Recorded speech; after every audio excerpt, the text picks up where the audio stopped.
tell me to chill out. You chill out. Nobody can live like this. Number 10, Eric Von Detten. 90s kids might know Eric Von Detten's voice better than his face, given that he was the voice of Sid Phillips, the evil kid next door in Toy Story. Patient is prepped. No one's ever attempted a double bypass brain transplant before. He also starred in one of the most beloved Disney Channel original movies, 1998's Brink. I was just thinking how fun it might be to do a launch off one of those driveways right there. Go up and over the roof of the next house and land right back on the road below. Fun. Yeah, fun. 2000s kids will also remember him as Mia's original crush, Josh Bryant, in The Princess Diaries. But speaking of Toy Story, while Von Detten saw success in the aughts, his cameo as Sid, now a garbage man, in 2010's Toy Story 3 was his last role prior to his retirement from acting. He now works at a commodities firm as a sales manager. What's your name? Where do you go to school? Josh Bryant. Josh! One picture right here. Go to Grove High School. Number 9, Liv Tyler. As the daughter of the lead singer of a very popular rock band, Liv Tyler was on the star map pretty early in life. Her film career got going in the 90s with films like Empire Records and Armageddon. You're wrong. I love my life. I love everything about my life. And I don't blame you for my mother leaving. Tyler took her star status to the next level in the 2000s, playing Arwen Undomiel in the Lord of the Rings trilogy, and Betty Ross in 2008's The Incredible Hulk. I want you to come with me now. Please, come with me. Tyler kept busy acting throughout the 2010s, and in 2020 appeared in the first season of 911 Lone Star. For those who still feel like they haven't seen her in a while, she just reprised her role as Betty Ross in the MCU movie Captain America: Brave New World, set to release in 2024. It's okay. Number 8, Taylor Lautner.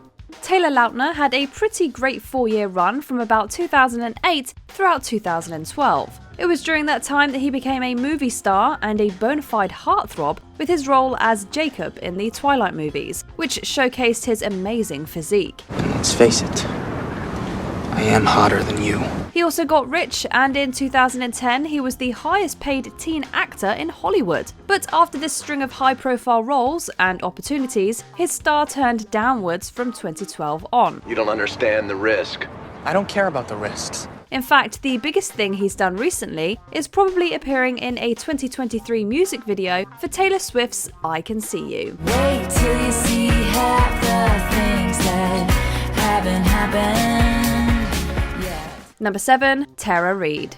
After starring in a couple of American Pie movies, Tera Reed began showing up as the hot blonde in a number of 2000s comedies, from Van Wilder to My Boss's Daughter. I swear, it's like I could just talk to you about anything. I know, exactly. Unfortunately for Reed, those films didn't find the same success as did the American Pie films, and it would appear that the higher profile offers stopped coming. When life gives you lemons, you make lemonade, and when the going gets tough, the tough make lemonade. Reed has worked a lot in the last decade and a half, but mostly in lower budget productions and made-for-TV movies. Although fans of the Sharknado series might argue with our claims of her fall, as Reed did have a main role in all 6 of those films. Hey, let us in. No, what are you doing here? Number 6, Jessica Alba. Although it only lasted 2 seasons, Jessica Alba's profile rose significantly with her portrayal of Max Guevara in Dark Angel from 2000 to 2002. Come on, you're not even trying. The rest of the decade saw her become an even bigger star with roles in a number of box office hits, including Sin City and Fantastic Four. Susan, let's not fight. No, let's. Alba hasn't seen the same kind of box office success in the last decade or so, and while she might appear to have fallen off the star map, she's been standing big and tall on the business map as the co-founder of The Honest Company. The company, founded in 2011, IPO'd in 2021, and as of February of 2022, was valued at around $550 million. Stop fighting! Number 5, Jesse McCartney. Jesse McCartney has done some acting, but is best known for his voice, and not just because he was the voice of Theodore in the Alvin and the Chipmunks movies. No, McCartney's voice was responsible for his pop star status in the 2000s. He released 3 albums between 2004 and 2008, with each one charting in the top 15 in the United States. Why don't you tell him that I'm leaving? His biggest song, Leavin', released in 2008, rose up to number 10 on the Billboard Hot 100. McCartney released his 6th studio album, New Stage, in 2021, but it didn't make much of an impact. In fact, the biggest impact he's made in the last few years is probably coming in second on The Masked Singer in 2020. This is an experience I'll never forget, truly. Number 4, Freddy Prince Jr. From slasher movies to teen rom-coms to Scooby-Doo, Freddy Prince Jr. was all over our movie screens in the late 90s and 2000s. And Shaggy and Scooby, do whatever you guys do.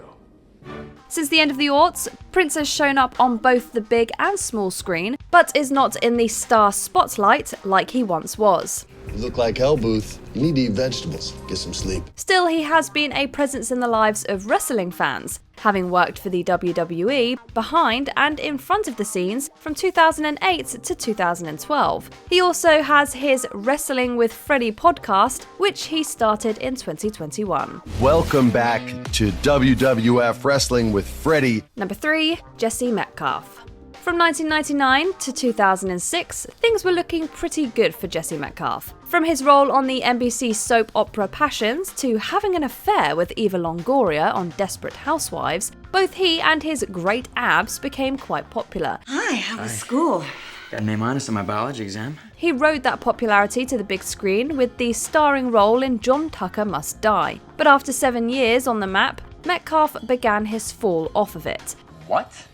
No, I am not inexperienced. In 2007, Metcalfe took some time off to go to rehab for alcoholism, but since his return, he hasn't been able to make much of an impact in popular culture. However, fans of the Hallmark Channel will of course tell you that he was the star of Chesapeake Shores for 5 seasons from 2016 to 2021.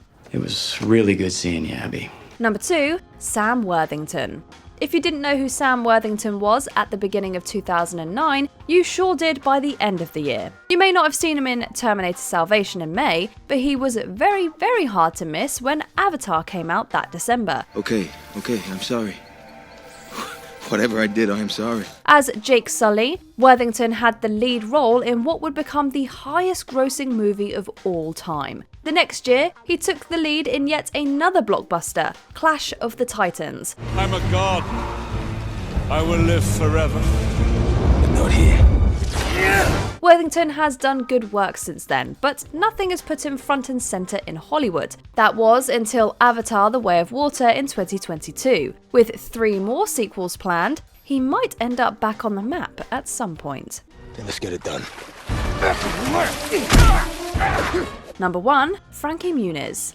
From 2000 to 2006, Frankie Muniz was the star of Fox's hit show Malcolm in the Middle, and one of the most popular kid actors in Hollywood. Stop staring at me! But it wasn't just the TV series. Once the show made him famous, Muniz jumped to the silver screen with a string of movies during that time as well. From Big Fat Liar to Agent Cody Banks, Muniz was, as CBS News called him in 2003, one of Hollywood's most bankable teens, at least among his core audience. Going in.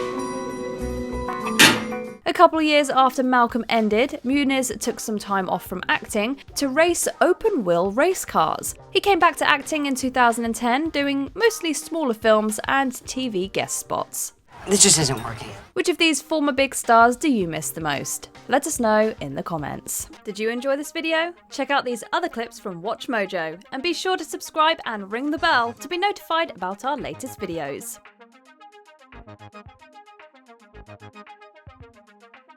Thank